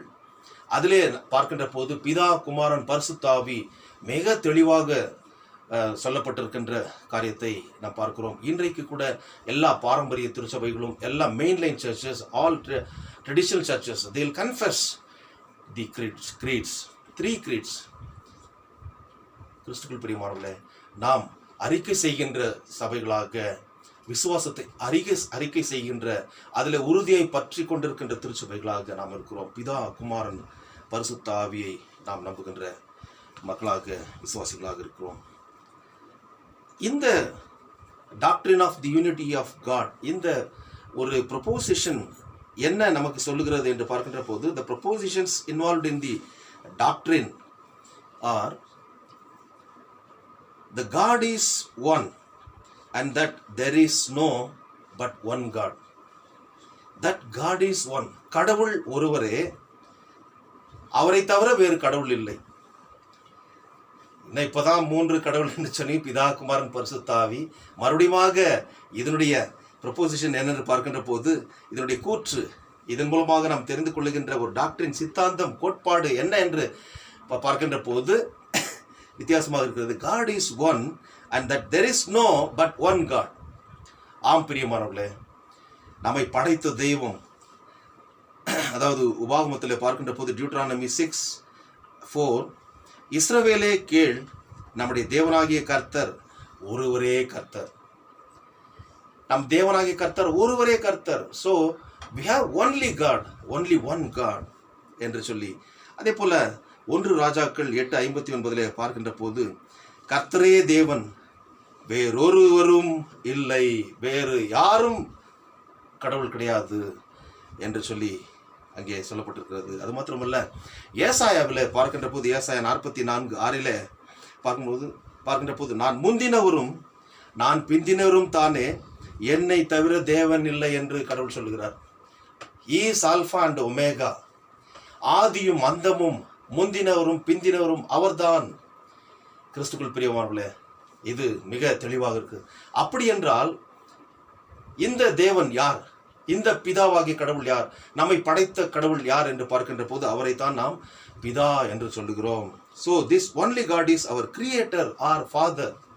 பிதாவாகிய கடவுள் என்று சொல்லி அவரை நாம் சொல்லுகிறோம், நாம் அழைக்கிறோம். கிறிஸ்துக்குள் பிரியமானவர்களே, பிதாவாகிய கடவுள் எப்படிப்பட்டவர் என்று பார்க்கின்ற போது, பிதாவாகிய கடவுள் நம்மை படைத்த தெய்வம். ஆதியாகமம் இன்றைக்கு நாம் வாசிக்கேட்ட பழைய ஏற்பாட்டில் ஆதியாகமம் 1ஆம் அதிகாரத்தில் பார்க்கின்ற போது 1:2 பார்க்கின்ற போது, ஆதியிலே கடவுள் வானத்தையும் பூமியையும் படைத்தார் என்று சொல்லி 2ஆம் வசனத்தில் பார்க்கின்ற போது, பூமியானது ஒழுங்கின்மையும் வெறுமையாக இருந்தது, தேவ ஆவியானவர் ஆழத்தின் மேல் அவர் பிரவாகித்துக் கொண்டிருந்தார், அசைவாடி கொண்டிருந்தார் என்று சொல்லி, தேவ ஆவியானவர் என்று சொல்லி இந்த பிதாவாகிய கடவுளை இங்கே நாம் பார்க்கிறோம். தேவ ஆவியானவர், த ஸ்பிரிட் ஆஃப் காட் என்று சொல்லி, எலோஹிம் ரூஹ் என்று சொல்லி எபிரேய வார்த்தையில நாம் பார்க்க முடிகிறது. தந்தையாகிய யெகோவா, நம்மை படைத்த தெய்வம். எப்படியாக அவர் படைத்தார் என்று பார்க்கின்ற போது, இன்றைக்கு நாம் வாசிக்க கேட்ட ஆதியாகமம் 1:26 நாம் பார்க்கின்ற போது, ஆதியாகமம் 1:26 இப்படியாக நாம் பார்க்கிறோம், பின்பு தேவன் நமது சாயலாகவும் நமது ரூபத்தின்படியேயும் மனுஷனை உண்டாக்குவோமாக, அவர்கள் சமுத்திரத்தின் மச்சங்களையும் ஆகாயத்து பறவைகளையும் மிருக ஜீவன்களையும் பூமி அனைத்தையும் பூமியின் மேல் ஊறும் சகல பிராணிகளையும் ஆளக்கடவர்கள் என்றார். தேவன் தம்முடைய சாயலாக மனுஷனை சிருஷ்டித்தார், அவனை தேவ சாயலாகவே சிருஷ்டித்தார், ஆணும் பெண்ணுமாக அவர்களை சிருஷ்டித்தார். எல்லாவற்றையும் அவர் சிருஷ்டித்த பிறகு மனுஷனையும் சிருஷ்டித்தார். அங்கே பார்க்கின்ற போது இங்கே அந்த திருத்துவ கடவுளை குறித்து நாம் பார்க்க முடிகிறது. 26ஆம் வசனத்தை, பின்பு தேவன் நமது சாயலாகவும் நமது ரூபத்தின்படியேயும் மனுஷனை உண்டாக்குவோமாக. Let us create human being. Let us create humankind with our own image and likeness. அவருடைய சாயலாக, நம்முடைய என்று பார்க்கின்ற போது அங்கே ப்ளூராலிட்டி, பன்மை தன்மையை நாம் பார்க்கிறோம். ஒருமை தன்மை அல்ல, பன்மை தன்மை. அதே போலதான் 1ஆம் வசனத்தில் கூட பார்க்கின்ற போது, ஆதியிலே தேவன் வானத்தையும் பூமியும் படைத்தார். அங்கே தேவன் என்று சொல்லுகின்ற போது எலோஹிம் என்ற வார்த்தை இருக்கிறது, அவர் தான் பிதாவாகிய கடவுள். ஆனால் அது ஒரு சிங்குலர் நேம் கிடையாது. It is a noun, common, masculine, absolute state. It is a uniplural noun. அந்த ஒரு பெயரிலே பல வஸ்துக்கள் அடங்கி இருக்கிறதை நாம் பார்க்க முடிகிறது. We could see the divine nature not in a single form but in many form. Plurality of the Godhead. கடவுளுடைய தன்மையை நாம் அங்கே பார்க்க முடிகிறது. ஆம் கிறிஸ்துக்குள் பிரியமானவர்களே, ஆகவே தான் வேதம் இதனை மிக தெளிவாக நமக்கு சொல்லுகிறது. பிதாவாகிய கடவுள் அவர், he is an eternal being. அவர் எங்கும் நிறைந்த கடவுள், omnipresent God, எங்கும் நிறைந்த கடவுள். யெகோவா, எலோஹிம் என்று சொல்லுகின்ற போது அவர் எங்கும் நிறைந்தவர். இந்த ஒரு பாக்கியத்தை நாம் பெற்றிருக்கிறோம். அவர் நம்மை படைத்தார், பிதாவாகிய கடவுள் நம்மை படைத்தார். 1:26 பார்க்கின்ற போது எவ்வளவு ஒரு பெரிய பாக்கியம். நமது சாயலாக, நம்முடைய ரூபத்தின்படி. ஆகவே அவருடைய சாயல் என்று பார்க்கின்ற போது ஒரு பெரிய ஒரு பாக்கியம் நமக்கு கிடைக்கிறது. என்ன ஒரு பாக்கியம்? இன் இஸ் ஓன் இமேஜ், அவருடைய சாயலாக. அது மாத்திரமல்ல, இன் இஸ் லைக்னஸ், அவருடைய ரூபத்தின்படியும். So we will have to resemblance, we will have to resemble, we will have to imitate his qualities also. ஆகினால்தான் இந்த இமேஜ் ஆஃப் காட் என்று சொல்லுகின்ற போது அது வெறும் உருவத்தை மாத்திரம் காட்டுகிற ஒரு காரியம் அல்ல, ஆனால் அவருடைய வார்த்தை அவருடைய ஞானம், அவருடைய பரிசுத்தம், அவருடைய மீட்பை வெளிப்படுத்துகின்ற மக்களாகவும் நாம் இருக்கிறோம். கிறிஸ்துக்குள் பிரியமானவர்களே, இந்த பிதாவாகிய கடவுளுக்கு ஒரு பெரிய கரிசனை உண்டு. Creator God has the responsibility to protect and guide his creation. Therefore, he personifies himself as a distinct divine. அவர் இந்த உலகத்தை, அதாவது படைத்த தெய்வம், ஒரே வார்த்தை சொல்லி படைத்தார், ஒன்றாக படைத்தார். படைத்த பிறகு அந்த படைப்பை நல்லது என்று கண்டார். எல்லாம் இந்த படைப்பின் காரியங்கள் எல்லாம் இவ்வளவு நேரம் நாம் படித்தோம். அதில் சொல்லப்பட்டிருக்கின்ற எல்லா காரியங்களும் பார்க்கும்போது எல்லாவற்றையும் அவர் சொல்ல நடந்தது, அவர் சொல்ல ஆகும், அவர் கட்டளையிட நிற்கும். ஒரே வார்த்தை போதும், அவர் எல்லாவற்றையும் சிருஷ்டித்தார்.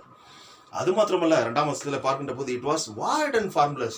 When God created the heavens and the earth, it was found void and formless. அது ஒழுங்கும் அதாவது வெறுமையும் ஒழுங்கின்மையுமா இருந்தது. But he made it as order. அதனை, அதாவது அலங்கோலமாக இருந்ததை அவர் அலங்கரித்தார், அழகுபடுத்தினார். அதே போலதான் நம்மை கூட மனுஷரை படைக்கின்ற போது அவர் சாதாரணமாக வார்த்தை சொல்லி படைக்கவில்லை. மண்ணை எடுத்து அதற்கு ஜீவனை கொடுத்தார். அவருடைய ஜீவனையே நாசியிலே ஊதினார் என்றால் எவ்வளவு விசேஷமாக நம்ம நினைத்திருக்கிறார். இன்றைக்கு நாம் வாசி கேட்ட சங்கீத மெட்டில கூட தேவதூதர்களை காட்டிலும் மனுஷனை சற்று குறைவாக படைத்தார். எவ்வளவு ஒரு மகிமையும் கனத்தினாலும் அவனை முடிசூட்டிருக்கார் என்று சொல்லி 6-7 பார்க்கிறோம். இவ்வளவாக நம்மேல் ஒரு நம்பிக்கை வைத்திருக்கிறார். ஆனால் மனுஷன் என்ன செய்தான்? அவரோடு கூட உலாவுகின்ற பாக்கியத்தை பெற்ற, அவருடைய சுவாசத்தையே தன்னுடைய ஜீவனாக பெற்றுக்கொண்ட ருவாஹ், கடவுளுடைய அந்த ஜீவ அதிபதியினுடைய அந்த அதாவது ஜீவனை பெற்றுக்கொண்டு ஜீவ ஆத்மாவான மனுஷன் ஜீவாதிபதிக்கு விரோதமாக எழும்பி கிரியை செய்ததையும் அவருக்கு விரோதமாக நடந்து கொண்டதையும் பார்த்து கடவுள் வேதனைப்பட்டார். ஏன் தான் மனுஷனை படைச்சோமோ? மற்றவர்களெல்லாம் அவர் கீழ்ப்படிந்து கொண்டிருக்கிறது, ஆனால் மனுஷன் மாத்திரம் ஏன் இப்பேற்பட்ட ஒரு நிலைமையில் இருக்கிறான் என்று சொல்லி வேதனைப்பட்டார். மனுஷன் தான் திருந்தாத ஒரு ஜென்மமாக இருக்கிறதை நாம் பார்க்க முடிகிறது. Because of his adamant nature, அவரோடு உலாவுகின்ற ஒரு வாழ்க்கையை இழந்து போனான். பிசாசுடைய வார்த்தைக்கு அவன் இடம் கொடுத்தபடினாலே கடைசியில் கடவுள் என்ன பண்ணார்? ஆதியாகமம் 6:5 பார்க்கின்ற போது பிதாவாகிய கடவுள் மனுஷனுடைய இருதயத்தின் நினைவின் தோற்றம் நித்தமும் பொல்லாததே என்று கர்த்தர் கண்டு அவனை படைத்ததற்காக அவர் விசனப்பட்டார் என்று சொல்லி, வேற எதை பார்த்தும் அவர் விசனைப்படவில்லை. மனுஷனை படைத்ததற்காக. ஏனென்றால் அவனுடைய மனம் குரங்கு போல தாவி கொண்டே இருந்தது. கடவுளுடைய வார்த்தை கேட்டு அதன்படி நடக்க அவன் விரும்பவில்லை. பிசாசுடைய வார்த்தை கேட்டு சாப்பிடக்கூடாது என்ற அந்த பழத்தை சாப்பிட்டது நிமித்தமாக பாவம் வந்தது, மரணம் வந்தது. பிதாவாகிய கடவுளுடைய அதாவது கோபத்திற்கு ஆளாக நேரிட்டது. நடந்தது என்ன? கடைசியில் பார்க்கின்ற போது ஆதியாகமத்தில் பார்க்கிறோம். அதனுடைய தொடர்ச்சியாக 3ஆம் அதிகாரம் 24ஆம் வசனத்தில் கடவுள் அவனை ஏதேன் தோட்டத்தை விட்டு துரத்தி விடுகிறார். அதாவது அவருடைய சமூகத்தை விட்டு அவனை துரத்தி விடுகிறார். அவன் வாழ லாய்க்கில்லாதவன், தகுதியற்றவன் என்று. ஆனாலும் கூட கிறிஸ்துக்குள் பிரியமானவர்களே, நன்றாக யோசித்து பாருங்கள். நம்மை படைத்தவர் அவர். நமக்கு வாழ்வு இல்லை என்றால் வேறு யாரால் கொடுக்க முடியும்? அவரை விட்டால் நமக்கு வேற கதியே இல்லை. அவர் தான் நம்மை மறுபடியுமாக சரி செய்ய வேண்டும். ஆகவே he personified himself, அதாவது மானிட உருவம் கொடுத்து அவர்களோடு கூட அவர் கடந்து சென்றார். இஸ்ரவேலை அவர் தெரிந்து கொண்டார், அவர்களை வழி நடத்தினார், அவருடைய அடிமைத்தனத்திலிருந்து அவர்களை மீட்டெடுத்து அவர்களோடு கூட அவர்களை உபசரித்தார், எல்லா காரியங்களையும் செய்தார். அவர்களோ அவரை அறிந்து கொள்ளவில்லை. தொடர்ச்சியாக கடவுளுக்கு விரோதமான காரியங்களையும் பாகால்களையும் முடங்கி அவர்கள் மனம் போன போக்கிலே அந்த பாவத்தினுடைய தன்மை அவர்களை அதிகமாக ஆட்கொண்டிருந்தபடினாலே கடவுளுக்கு விரோதமாக செய்தார்கள். ஆனாலும் விட்டுவிட முடியுமா? அவர் படைத்தாரே, நம்முடைய உயிருக்கு சொந்தக்காரர் அவரே, ஜீவாதிபதி. அவர் விடுவாரா? எல்லாவற்றையும் படைத்து நல்லது என்று கண்டவன் இப்படி மனுஷன் ஆகிவிட்டானே, இவனை சபித்து விட்டோமே, இவன் மண்ணுக்கு போய் விடுவானே, இவன் நித்திய நரகத்துக்கு செல்லக்கூடாது என்பதற்காக ஒரு மீட்பின் பணியை ஆரம்பித்தார். அதனைத்தான் ஆதி ஆகமத்திலிருந்து நாம் தொடர்ச்சியாக மலாக்கி வரைக்குமாய் நாம் பார்க்கிறோம். So he set a strategy, He set out a plan, a platform to redeem the humankind. So to set the human to right track, God sent prophets, priests, princes, and also the people, judges. இந்த மக்களை மீட்டெடுக்கத்தக்கதாக கடவுள் என்ன செய்தார் என்றால் தீர்க்கதரிசிகளை அனுப்பினார், ராஜாக்களை ஏற்படுத்தினார், அதாவது ஆசாரியர்களை ஏற்படுத்தினார். அது மாத்திரமல்ல, நியாயாதிபதிகளை ஏற்படுத்தினார். எல்லாரும் சென்றார்கள், சொன்னார்கள், கடவுளுடைய வார்த்தை பரப்பினார்கள், நல்வழி காட்டினார்கள், மனம் திரும்பும்படி அழைத்தார்கள், பரலோக வழியை காட்டினார்கள். ஆனால் யாருமே சரியாக அதற்கு தன்னுடைய செவிகளை சாய்க்கவில்லை. கடைசியில் தன்னுடைய ஒரே பிராணகுமாரனாகிய ஆண்டவராகிய இயேசு கிறிஸ்துவை அனுப்பினார். யோவான் 3:16 பார்க்கின்ற போது, தேவன் தம்முடைய ஒரே பிராணகுமாரனாகிய ஆண்டவராகிய இயேசு கிறிஸ்துவை விசுவாசிக்கிறவன் எவனோ அவன் கெட்டு போகாமல் நித்திய ஜீவனை அடையும்படிக்கு அவரை தந்தருளி இவ்வளவாய் உலகத்தில் அன்பு கூர்ந்தார். இது பிதா செய்த ஒரு பெரிய தியாகம். தன்னுடைய குமாரனாகிய ஆண்டவராகிய இயேசு கிறிஸ்துவை கொடுத்து இந்த அன்பை வெளிப்படுத்தினார். ஆம் கிறிஸ்துக்குள் பிரியமானவர்களே, அவரைத்தான் ஆண்டவராகிய இயேசு கிறிஸ்து என்று சொல்கிறோம். குமாரனாகிய கிறிஸ்து அவரும் பரிசுத்த ஆவினாலே கற்பம் தரிக்கப்பட்டு அவர் பிறந்தவர். ஒரு பெரிய பாக்கியம் இல்லைங்களா? So he also begotten through the Holy Spirit என்று பார்க்கிறோம். எலோஹிம் ரூவாஹ் என்று பார்க்கின்ற அதே காரியத்தை தான் இங்கே கூட நாம் பார்க்கின்ற போது புதிய ஏற்பாட்டில் பிதா பழைய ஏற்பாட்டில் அருளிய குமாரனாகிய கடவுள் he is redeemer. நம்முடைய பாவத்திலிருந்தும் சாபத்திலிருந்தும் நரகாக்கினிலிருந்து நம்மை விடுவிக்க ரத்தம் சிந்தி மரிக்கத்துக்காக அவர் வந்தார். பிதாவுடைய சித்தத்தை அவர் செய்ய வந்தார். கிறிஸ்துக்குள் பிரியமானவர்களே, இதனைத்தான் பிதா அருளின பரிசுத்த ஆவியானவரை யோவான் 16:13 பார்க்கின்ற போது நியூமட்டாஸ் அலெத்தியாஸ் என்று சொல்லி நம்ம சொல்றோம். The spirit of the truth, சத்திய ஆவியாகிய கடவுள் என்று சொல்லி ஆண்டவராகிய இயேசு கிறிஸ்து அவர் நம்மத்திலே, அதாவது வார்த்தையானவர் நம்மத்திலே வந்து அவர் வாசம் செய்தார். யோவான் எழுதின சுவிசேஷத்தில் நாம் பார்க்கின்ற போது மிக தெளிவாக அந்த காரியத்தை குறித்து நாம் பார்க்க முடிகிறது. குமாரனாகிய கடவுள் யோவான் 1:1 பார்க்கின்ற போது அவர் இந்த உலகத்தில் வார்த்தையாக இருந்தவர் மாமிசமானார். 14ஆம் வசனத்தில் பார்க்கின்ற போது நம்மத்திலே வார்த்தையானவர் மாம்சமாகி கிருபையும் சத்தியம் நிறைந்தவராய் நம்மத்திலே அவர் வாசம் செய்தார். அது மாத்திரமல்ல, பிதாவுடைய சித்தத்தை அவர் செய்கிறவராக தன்னை ஒப்பு கொடுத்தார். இன்றைக்கு நாம் பார்க்கின்ற பிதா குமாரனாகிய கடவுளை குறித்து நாம் பார்க்கின்ற போது மிக அழகான ஒரு காரியத்தை அங்கே பார்க்க முடிகிறது. இங்கே வாசிக்க கேட்ட அப்போஸ்தலர் நடபடிகள் 2:14 பார்க்கின்ற போது, இந்த உயிர்த்தெழுந்த ஆண்டவராகிய இயேசு கிறிஸ்துவை அவர்கள் சாட்சி பகர்ந்தார்கள். அப்போஸ்தலர் 2:32 பார்க்கின்ற போது இந்த காரியத்தை மிக அழகாக சொல்ல முடியும். இந்த இயேசுவை பலியாக அவர் அனுப்பினார். அந்த அனுப்பின ஆண்டவராகிய இயேசு கிறிஸ்துவை மரணத்திலிருந்து அவர் உயிரோடு கூட கர்த்தர் பிதாவாகிய கடவுள் உயிரோடு எழுப்பினார். இதற்கு இவர்களெல்லாம் சாட்சி பகர்ந்தார்கள், சீஷர்கள் சாட்சி பகர்ந்தார்கள். அப்பேற்பட்ட தியாகத்தை செய்ய குமாரனாகிய ஆண்டவராகிய இயேசு கிறிஸ்து அனுப்பப்பட்டார். அது மாத்திரமல்ல, குமாரனாகிய ஆண்டவராகிய இயேசு கிறிஸ்துனுடைய குணாதிசயம் என்னென்று பார்க்கின்ற போது, அவருடைய இறை பண்புகள் என்னென்று பார்க்கின்ற போது, அவர் நித்தியமானவர். ஆண்டவராகிய இயேசு கிறிஸ்து நித்தியமானவர். யோவான் 1:1-2 பார்க்கிறோம். சகலமும் அவராலே உண்டாயிற்று. யோவான் 1:2. என்றும் மாறாத தெய்வம், நேற்றும் இன்றும் என்றும் மாறாத தெய்வம் என்று சொல்லி எபிரேயர் 13:8 பார்க்கிறோம். என்றும் மாறாத நம்மோடு இருப்பவர் மத்திய 28 பார்க்கிறோம். இதோ உலகத்தின் முடிவு பறிந்த சகல நாட்களிலும் நான் உங்களுடனே கூட இருக்கிறேன் என்று சொன்ன அந்த இறை பண்பு அவரிடத்துல உண்டு.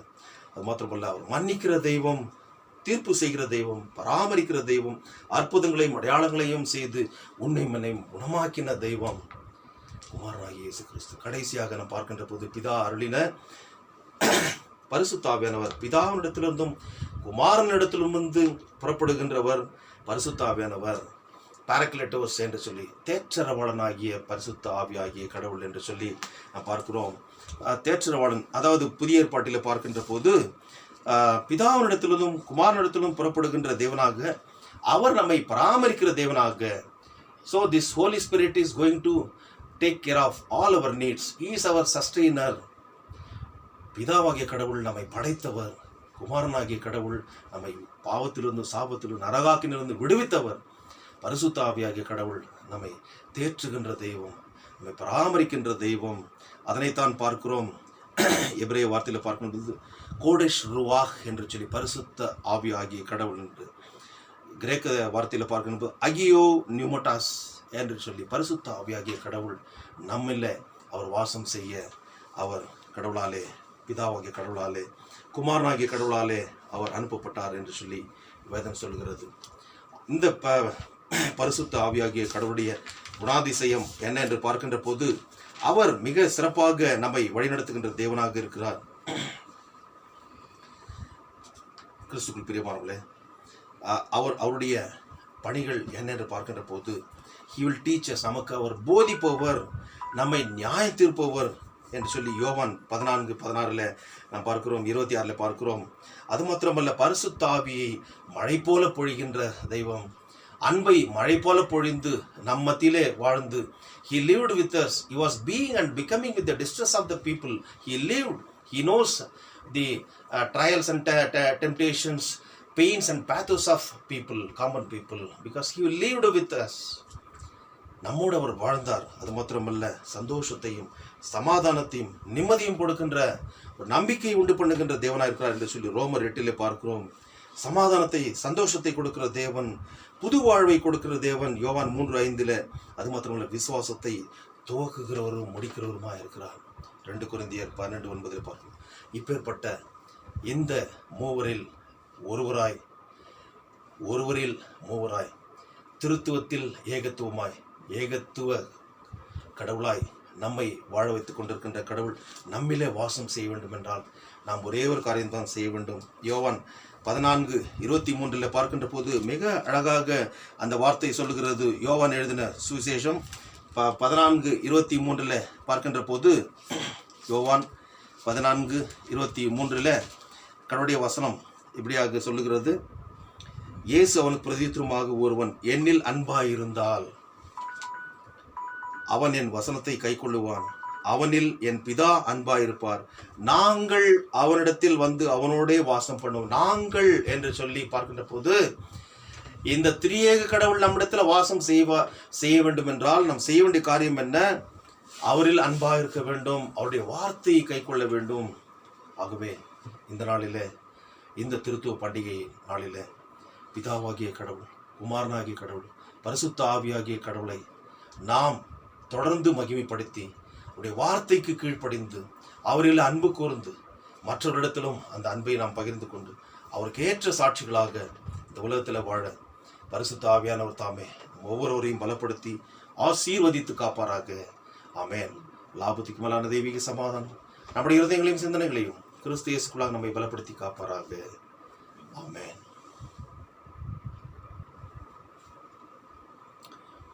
ஸ்தோத்திர கீதத்தை பாடுவோம். கடவுளே, சுத்த இருதயத்தை என்னிலே சீரோஸ்டேயோ, நிலைவரமான ஆவிய உள்ளத்திலே புதுப்பேயோ, உமது சமூகத்தினேன்று என்னை தள்ளி விடாதீரோ,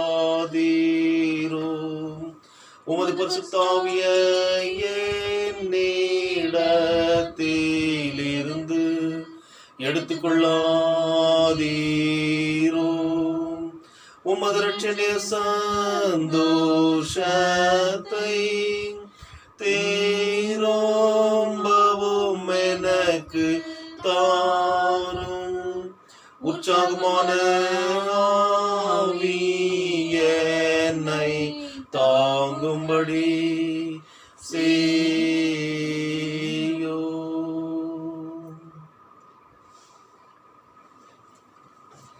ஆண்டவரை நோக்கி நாம் வேண்டுதல் செய்வோம். விசேஷமாக இந்த நாளிலே திருத்துவ பண்டிகை தினமாக நாம் ஆசரிக்கிறோம். ஆகவே இந்த நாளிலே கள்ள உபதேசத்திற்கு விரோதமாக திருத்துவ கடவுளை அறிக்கை செய்து அதனை உறுதியோடு பின்பற்றி தன்னுடைய விசுவாசத்தை காத்து கொண்ட அப்போஸ்தலிக் ஃபாதர்ஸ், திருச்சபையினுடைய அர்லி சர்ச் ஃபாதர்ஸ், ஆதி அப்போஸ்தலர்கள் உருவாக்கிய பிரமாணங்களை நாம் இந்த நேரத்தில் அறிக்கை செய்வது மிக ஏற்றதாக இருக்கிறது. அதில் முக்கியமாக அதனாசியஸ் என்பவரின் விசுவாச பிரமாணத்தை மௌன ஜபமாக 68ஆம் பக்கத்தில் போடப்பட்டிருக்கிறது. அதனை மௌன ஜபமாக நாம் இந்த நேரத்தில் ஏறெடுக்கும்படி அன்போடு கூட கேட்டுக்கொள்கிறேன். அனைவரும் மௌனமாக இருந்து இந்த ஜபத்தை, இந்த அதனாசியஸ் என்பவரின் விசுவாச பிரமாணத்தை ஜபமாக இப்பொழுதுமாய் படிக்கின்ற போது அதனை நினைவு கூர்ந்து திரியேக கடவுளுக்கு நன்றி செலுத்தும்படியாக அன்போடு கூட கேட்டுக்கொள்கிறேன்.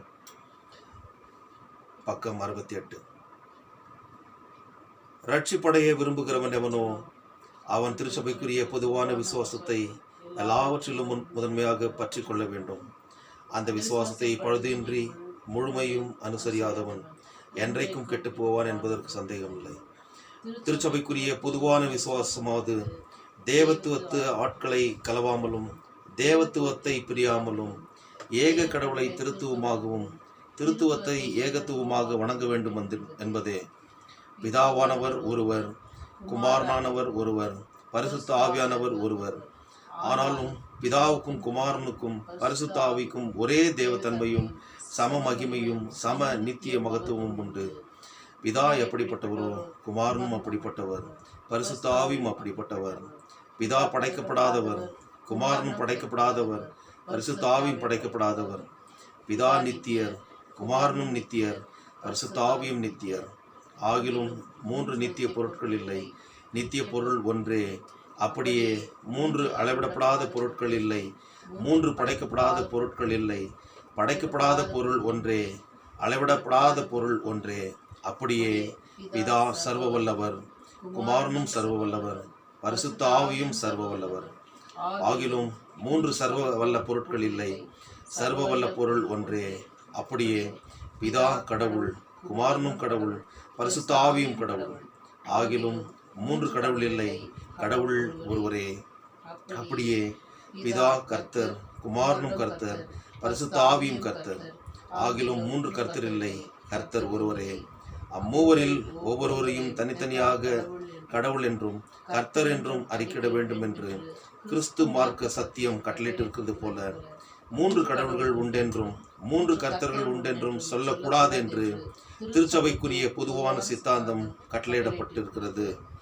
பிதா ஒருவராலும் உண்டாக்கப்பட்டவரும் அல்ல, படைக்கப்பட்டவரும் அல்ல, பிறப்பிக்கப்பட்டவரும் அல்ல. குமாரன் பிதாவினாலேயே இருக்கிறவர், உண்டாக்கப்பட்டவரும் அல்ல, படைக்கப்பட்டவரும் அல்ல, பிறப்பிக்கப்பட்டவரே.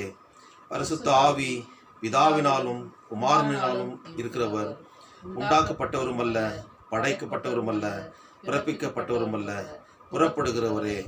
ஆகையால் 3 பிதாக்கள் இல்லை, ஒரே பிதாவும். 3 குமாரர் இல்லை, ஒரே குமாரனும். 3 பரிசுத்த ஆவிகள் இல்லை, ஒரே பரிசுத்த ஆவியும் உண்டு. அன்றியும் இந்த திருத்துவத்தில் ஒருவரும் முந்தினவரும் இல்லை, பிந்தினவரும் அல்ல. ஒருவரில் ஒருவர் பெரியவரும் அல்ல, சிறியவரும் அல்ல. மூவரும் சம நித்தியரும் சரி சமானருமாம். ஆதலால் மேற்சொல்லியபடி எல்லாவற்றிலும் ஏகத்துவம் திருத்துவமாகவும் திருத்துவம் ஏகத்துவமாகவும் வழங்கப்பட வேண்டும்.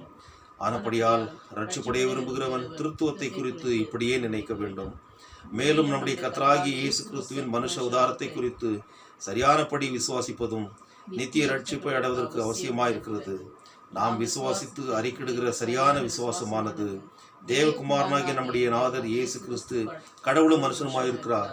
உலகங்கள் உண்டாவதற்கு முன்னே அவர் ஜனிப்பிக்கப்பட்டு பிதாவின் தன்மையுடைய கடவுளாகவும் உலகத்தில் பிறந்து தம்முடைய தாயின் தன்மையுடைய மனுஷனாகவும் இருக்கிறார். குறைவற்ற கடவுளாயும் பகுத்தறிவுடைய ஆத்மாவும் நரதேகமும் பொருந்திய குறைவற்ற மனுஷனாயும் இருக்கிறார். தேவ தன்மையின்படி பிதாவுக்கு சரியானவர், மனுஷ தன்மையின்படி பிதாவுக்கு தாழ்ந்தவர். அவர் கடவுளும் மனுஷனுமாயிருந்தும் இருவராயில்லாமல் கிறிஸ்தேனும் ஒருவராகவே இருக்கிறார். தேவத்தன்மை மனுஷத்தன்மையாய் மாறினதாலே அல்ல, தேவத்துவத்தில் மனுஷத்தன்மையை சேர்த்து கொண்டதினாலேயே ஒருவராயிருக்கிறார். இரண்டு தன்மையும் கலந்ததினாலே அல்ல, ஒருவராக பொருந்தியதினாலே முற்றும் ஒருவராய் இருக்கிறார். பகுத்தறிவுடைய ஆத்துமாவும் சரீரமும் பொருந்தி ஒரே மனுஷனாய் இருப்பது போல கடவுளும் மனுஷனும் பொருந்தி ஒரே கிறிஸ்துவாய் இருக்கிறார். அவர் நமக்கு ரட்சிப்புண்டாக பாடுபட்டு பாதாளத்தில் இறங்கி மூன்றாம் நாள் மருத்துவருந்து உயிரோடு எழுந்தருளினார். அவர் பரமண்டலத்துக்கு ஏறி சர்வவல்லமையுள்ள பிதாவாகிய கடவுளின் வலது பார்சல் வீற்றிருக்கிறார். அவ்விடத்திலிருந்து உயிருள்ளவரையும் மருத்துவரையும் நியாயத்திற்கு வருவார். அவர் வரும்பொழுது சகல மனுஷரும் தங்கள் சரீரங்களோடு எழுந்து தங்கள் கிரியைகளை குறித்து கணக்கு ஒப்புவிப்பார்கள். நன்மை செய்தவர்கள் நித்திய ஜீவனையும் தீமை செய்தவர்கள் நித்திய ஆக்கினையும் அடைவார்கள். திருச்சபைக்குரிய பொதுவான விசுவாசம் இதுவே. இதை ஒருவன் உண்மையாய் விசுவாசியாவிட்டால் ரட்சிப்படையான். நாம் அனைவரும் சேர்ந்து கர்த்தருடைய ஜெபத்தை சொல்வோம். பரமண்டல பிதாவே, நாமம் பரிசுத்தப்படுவதாக, ராஜ்யம் வருவதாக, உம்முடைய சித்தம் பரமண்டலத்திலே செய்யப்படுவது போல பூமியிலையும் செய்யப்படுவதாக. அன்றென்று வேண்டிய எங்கள் ஆகாரத்தில் எங்களுக்கு தாரும். எங்கள் நாடுகளுக்கு நாங்கள் மன்னித்திருப்பது போல எங்கள் பாவப்படன் மன்னியும். எங்களை சோதனைக்கு உட்பட பண்ணாமல் தீமை எங்களை ரட்சியும். ராஜ்யம் வல்லமை மகிமை என்றென்றைக்கும் உடையவர்களே சுவாமி. ஆமென். தொடர்ந்து ஆண்டவருடைய நாம் மகிமைக்காக 389வது பாடலை நாம் பாடுவோம். ஐயா உமது சித்தம் ஆகிடவே வேணும் என்ற பாடலை நாம் பாடுவோம். இந்த பாடலை நாம் பாடுகின்ற போது ஆண்டவருடைய ஊழியத்திற்கென்று காணிக்கை நாம் படைப்போம்.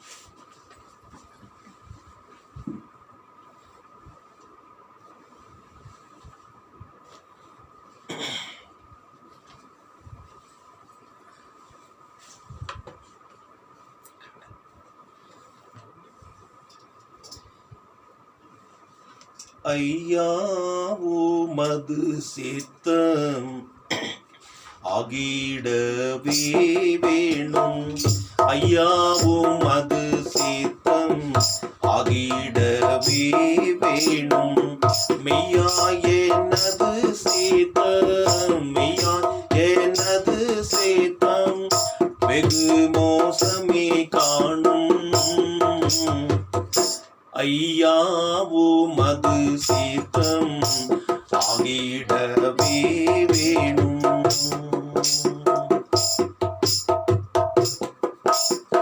ஆடு போல் வழி தப்பி அவனவன் வழியோப்பி, ஆடு போல் வழி தப்பி அவனவன் வழியோப்பி, கேடடைந்தோ பாவத்தை, கேடடைந்தோ பாவத்தை கிறிஸ்து மேல் சுமத்தினி.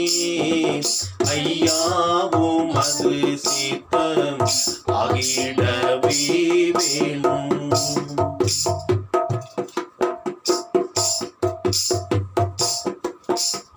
ஜீவனோ மரணமோ செல்வமோ வறுமையோ, ஜீவனோ மரணமோ செல்வமோ வறுமையோ, யாவிலேனை நிறுத்த, யாவிலேனை நிறுத்த தேவரே நினைக்கினும்.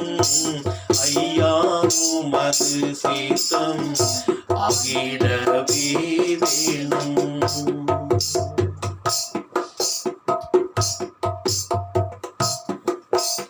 வசையை பகை நேசம் வாழ்வுயர் அதிமோசம், வசையை பகை நேசம் வாழ்வுயர் அதிமோசம், பசி நிர்வாணம் நாசம், பசி நிர்வாணம் நாசம் பாடு நோயடைகினும். ஐயா உமது சித்தம் ஆகிடவே வேணும்.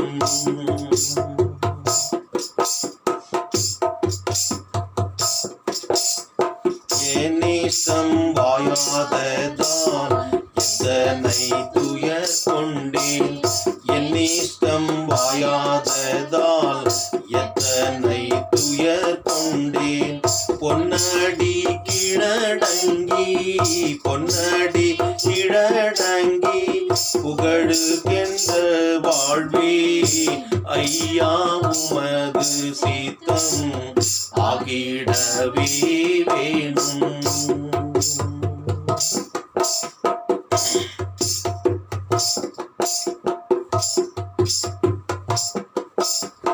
குயவன் கை களி மண்ணாய் குருவேவோ மகமைவேல் குயவன் கை களி மண்ணாய் குருவேவோ மகமைவேல் நயமீது வென்றறிந்து நயமீது வென்றறிந்து ஞானமுள்ள பிதாவே ஐயாவோ மது சித்தம் ஆகிடவே வேணும். மெய்யாயனது சித்தம் மெய்யாயனது சித்தம் வெகு மோசமே காணும் ஐயாவோ மது சித்தம் ஆகிடவே வேணும்.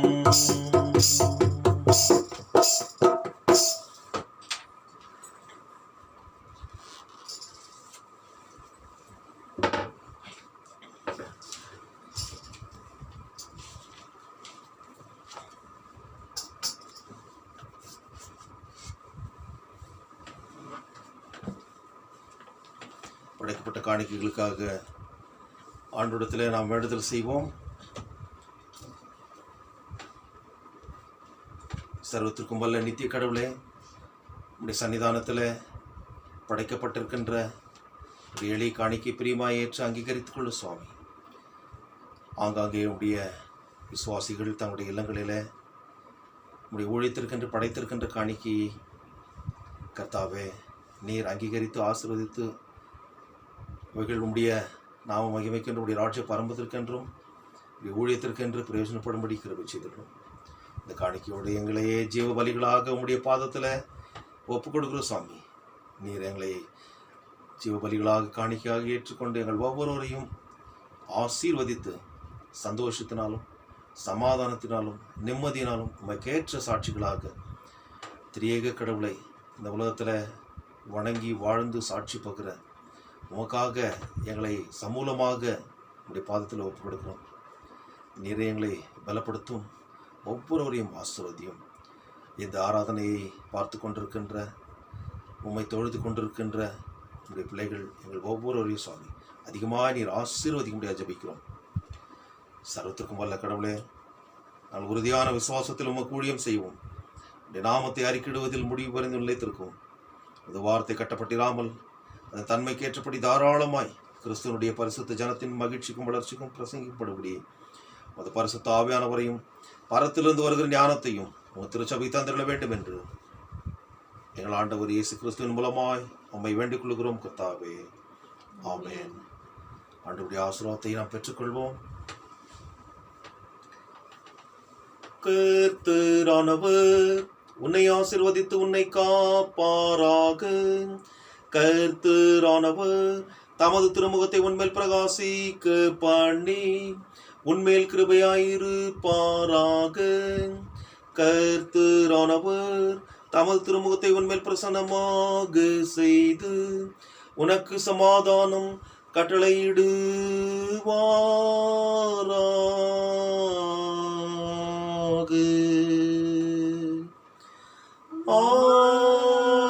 ஆமென்.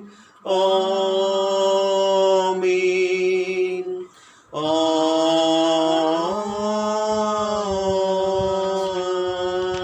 ஆமென். 13வது ஞானப்பாடலை நாம் பாடுவோம். தேவ ஆசீர்வாதத்தோடே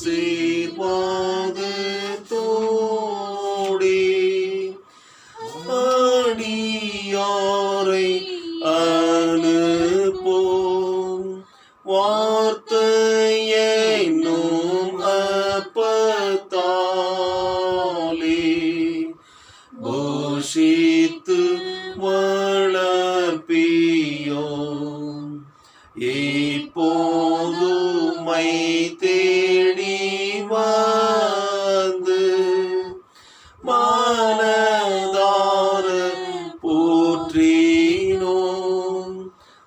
மோட்சலோகத்தில் களித்து உம்மை வாழ்த்தி தொழுவோம். ஆமென்.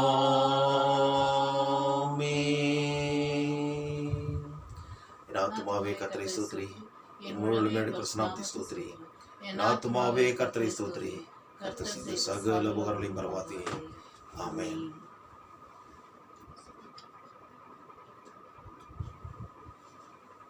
கிறிஸ்துவில் பிரியமானவர்களே, அனைவருக்கும் ஆண்டவராகிய இயேசு கிறிஸ்துவின் நாமத்தினாலே அன்பான ஸ்தோத்திரங்களையும் வாழ்த்துக்களையும் தெரிவித்துக் கொள்கிறேன். திரியக கடவுள் தாமே ஒவ்வொருவரையும் ஆசீர்வதிப்பாராக. ஆமென்.